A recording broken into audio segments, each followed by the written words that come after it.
guess another good day, another word of the Lord will be shared. So for today, we are now on chapter 21, and it's about the birth of Isaac, or Abraham's son. And it was also the son of Sarah, the wife of Abraham. So therefore, if we say Isaac, that son was from God. Because why? Because of the promise of God. So for today, we will talk about the promise of God to Abraham and Sarah. I hope that you remember the promise of God to Abraham and Sarah. So our verse for today is from Genesis chapter 21 verse 1 to 5. So let's continue and read. The Lord kept his word and did Sarah exactly what he had promised.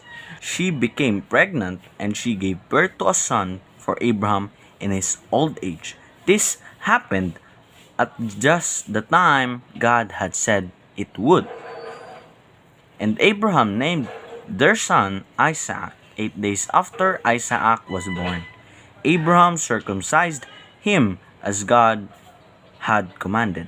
Abraham was 100 years old when Isaac was born.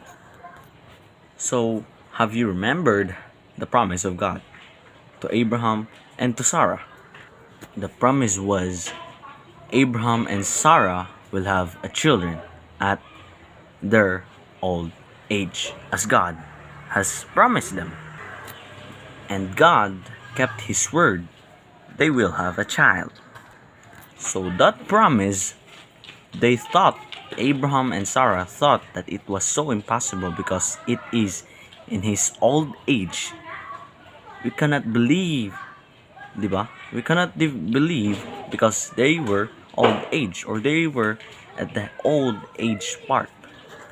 That from now on, all of the old people cannot have children. So in this story of the birth of Isaac, it was so impossible that they can have, or they could have, children.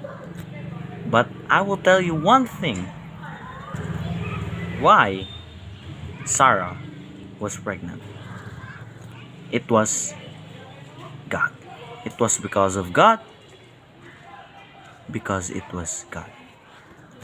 And He is the God who keep His word, or the promise that He promised in you. So, if you feel like me as a student, if you feel like so hard or not, if you feel like you're not graduating because it is hard, or it's very hard in school. But I tell you, with God, there is no impossible. God said that. I know for the first timers, we cannot believe that Abraham or Sarah could have a children at the age of 100 because they are too old. But with God, there is no impossible. So if you feel like you cannot do that, or you cannot do this, just remember, God is with you. And with God, there is no impossible.